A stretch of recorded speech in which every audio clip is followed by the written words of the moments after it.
Ukraine, pinaluhod ang Russia sa isang sorpresang pag-atake.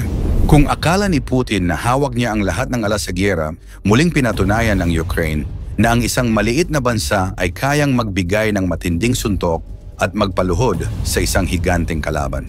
Niyanig ng Ukraine ang buong mundo nang matagumpay nilang nabawi ang libu-libong kilometro ng teritoryo mula sa kamay ng mga Ruso sa loob lamang ng isang linggo. Hindi ito isang simpleng coincidence lang dahil ang lahat ng ito ay hindi lamang isang simpleng paglusob, kundi ay isang malinaw na pahayag na handa ang Ukraine na pumasok sa teritoryo ng kalaban at magpataw ng sarili nilang mga kondisyon sa digmaan.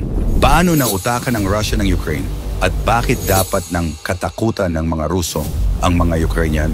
Paano magbabago ang takbo ng digmaan kung magpapatuloy ang Ukraine sa kanilang tagumpay? Makakabawi pa kaya ang Russia? Yan ang ating aalamin.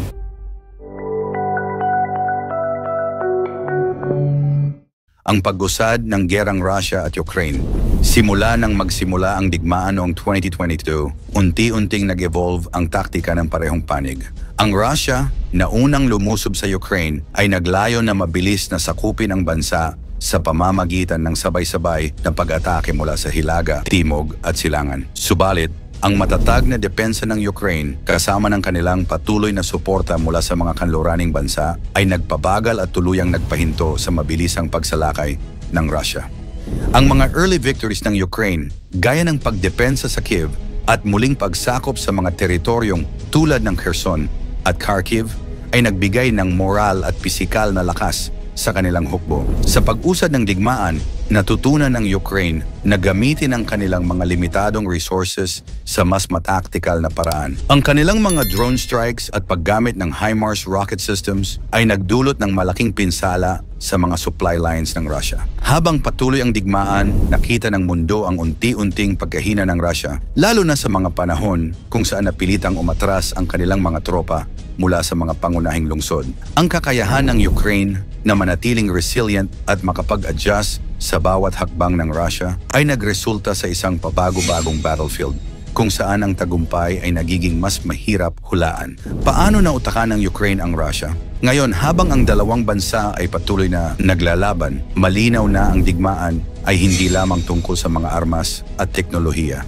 Ito rin ay tungkol sa tibay ng loob, estratehiya at ang kakayahang mag-adapt sa mga hamon na dala ng isang napakatagal na digmaan. Nagsimula ang bagong yugto ng labanan sa pagitan ng Ukraine at Russia noong Agosto 6, 2024 nang biglaang sumalakay ang libu-libong tropa ng Ukraine sa rehiyon ng Kursk, Russia. Sa kanilang matapang na hakbang, mabilis nilang nasakop ang Sudzha, isang mahalagang bayan sa loob ng teritoryo ng Russia. Ito ay may lawak na 1,150 kilometro kwadrado ng lupa at binubuo ng 82 na mga bayan. Ang mabilis at planadong paglusob ng Ukraine ay nagbigay ng bagong enerhiya sa kanilang mga sundalo at nagbigay daan sa kanilang pagkuha ng mga mahahalagang teritoryo sa Kursk. Sa likod ng matagumpay na pag-ataking ito ay ang matalinong paggamit ng Ukraine sa mga makabagong taktika ng militar. Ang kanilang estratehiya ay nakatuon sa paggamit ng mga teknolohiyang pangmilitar na nagdulot ng pagkabulag sa mga reconnaissance drones ng Russia na siyang mga mata ng kanilang hukbo sa larangan ng labanan. Pinutol din ng Ukraine ang mga komunikasyon ng Russia na nagdulot ng kaguluhan at kalituhan sa kanilang mga tropa. Habang nahaharap sa isang electromagnetic na black hole, ang mga tangke at iba pang armored vehicles ng Ukraine ay mabilis na nakalusot at nagpatuloy sa kanilang pagsalakay, sinasamantala ang kaalaman na ang Russia ay mabagal sa pagtugon sa mga biglaang pagbabago sa larangan ng digmaan. Ang paggamit ng mga drones upang makamit ang micro-air superiority sa isang maliit na bahagi ng kalangitan ay nagbigay daan upang maunahan nila ang mga unit ng Russia at magtagumpay sa kanilang misyon. Bakit dapat matakot ang Russia sa Ukraine? Sa harap ng mga tagumpay ng Ukraine, dapat nang kabahan si Vladimir Putin. Ipinakita ng Ukraine na kaya nilang gamitin ang kombinasyon ng iba't ibang bahagi ng kanilang hukbo upang maisagawa ang mga makabuluhang operasyon laban sa isang mas malaki at mas makapangyarihang kaaway. Ang kakayahang ito ay nagpapakita na ang Russia, sa kabila ng kanilang laki at kapangyarihan, ay hindi impenetrable. Ang tagumpay ng Ukraine sa Kursk ay isang malinaw na mensahe sa Russia na sila ay maaaring matalo at na ang kanilang hukbo ay hindi kasing lakas tulad ng inaakala ni Putin. Ang pagmamaliit ng Russia sa kakayahan ng Ukraine na ipagtanggol ang kanilang bansa ay nagdulot ng malubhang mga problema sa kampanya ng Russia. Inakala ni Putin at ng kanyang mga general na magiging mabilis at madali ang pagsakop sa Ukraine, ngunit ang tapang at determinasyon ng mga Ukrainians sa ilalim ng pamumuno ni Zelensky ay nagpakita ng kabaligtaran dahil sa kanilang kakayahang makapagdulot ng malalaking pagkatalo sa mga puwersa ng Russia, tulad ng pagkamatay ng mahigit 26,000 sundalo at ilang general. Napilitan ng Russia na bawiin ang kanilang mga plano at mag-redeploy ng kanilang mga tropa. Ang mababang moral ng mga tropang Ruso kumpara sa mataas na moral ng mga Ukrainians ay patunay ng lumalaking pag-aalinlangan sa panig ng Russia. Ang pagmamaliit ni Putin sa Ukraine ay nagdulot ng malaking pinsala sa kanyang kampanya at nagpakita na ang digmaan ay malayo sa inaasahan nilang madali ang tagumpay. Ang determinasyon ng Ukraine ay naging isang malakas na puwersa na nagpabagal sa mga ambisyon ng Rusya na nagresulta sa patuloy na labanan at malaking pagkatalo para sa mga puwersa ng Rusya. Sino ang mas may tsansang manalo? Habang tumatagal ang digmaan, lumalalim ang sugat sa magkabilang panig.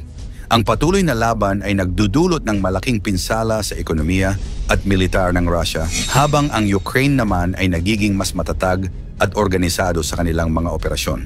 Pero kung ikukumpara ang militar ng Russia at Ukraine, ang Russia ay may malaking kalamangan pagdating sa sukat, kagamitan at mga rekurso. Sa sukat ng lakas militar, ang Russia ay isa sa pinakamalalaking militar sa buong mundo. Mayroon itong humigit kumulang 1 milyong aktibong sundalo at milyon-milyong mga reserba. Ang kanilang hukbo ay may malawak na hanay ng mga makabagong kagamitan, kabilang ang mga tangke, sasakyang militar, artilerya, mga eroplano, submarino, at mga sandatang nuklear.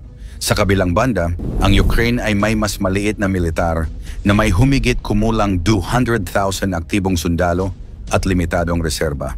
Mas kaunti rin ang kanilang modernong kagamitan kumpara sa Russia. Pangalawa, sa suportang internasyonal, bagaman may suporta mula sa ilang mga bansa tulad ng Belarus, ang Russia ay nakakaranas ng malawak na international hatred mula sa mga kanluraning bansa na nagpapahina sa kanilang ekonomiya. Samantala, mas malakas ang suporta ng Ukraine mula sa mga bansang kanluran tulad ng Estados Unidos, European Union at NATO, na nagbibigay sa kanila ng mga armas, kagamitan at pinansyal na suporta. At panghuli, isa sa mga nakikitang kahinaan ng mga eksperto sa Russia, bagaman malaki ang kanilang militar, ay ang mababang moral at mga logistic problem ng kanilang mga operasyon na nagdudulot ng pagkakawatak-watak ng kanilang mga puwersa. Ang kanilang estratehiya ay napipilitan ring magbago dahil sa hindi inaasahang opensa ng Ukraine. Habang ang moral ng mga sundalo at mamamayang Ukrainian naman ay mataas, ito ang nagtutulak sa kanila na ipagtanggol ang kanilang bayan kahit na sila ay mas maliit sa bilang at kagamitan. Ang kanilang kakayahang magpatupad ng mga epektibong guerrilla tactics at pakikipag-alyansa sa kanluran ay nagbigay sa kanila ng mas malaking tsansang lumaban. Ayon sa ilang mga eksperto, ang patuloy na suporta mula sa mga kanlurang bansa ay maaaring magbigay sa Ukraine ng kalamangan, ngunit hindi rin maaaring maliitin ang kakayahan ng Russia na makabawi. Kung ang giyera ay magpapatuloy sa kasalukuyang tempo, may posibilidad na magpatuloy ang Ukraine sa kanilang mga opensiba na maaaring magdulot ng mas malaking pinsala sa Russia. Gayunpaman, ang kinabukasan ng digmaan ay nananatiling hindi tiyak at ang kinalabasan ay nakasalalay sa maraming mga salik. Kabilang ang suporta ng internasyonal na komunidad at ang kakayahan ng bawat bansa na magpatuloy sa kanilang mga estratehiya. Muling pinatunayan ng Ukraine na hindi lang ang laki ng isang bansa ang sukatan ng tagumpay sa digmaan. Sa kanilang matagumpay na pagsalakay sa Kursk, Russia, ipinakita ng Ukraine ang kanilang husay sa estratehiya at determinasyon na ipagtanggol ang kanilang bansa laban sa mas malakas na kalaban. Malay natin, hindi lang teritoryo ang kanilang mabawi, kundi pati na rin ang kanilang inaasam na kapayapaan. Paano kaya makakaapekto ang patuloy na suporta ng kanluran sa resulta ng digmaan? Ano ang posibleng mangyari kung magpatuloy ang pag-atras ng Russia sa kanilang mga teritoryo? Ikomento mo naman ito sa ibaba. Huwag kalimutang mag-like at share. Maraming salamat at God bless.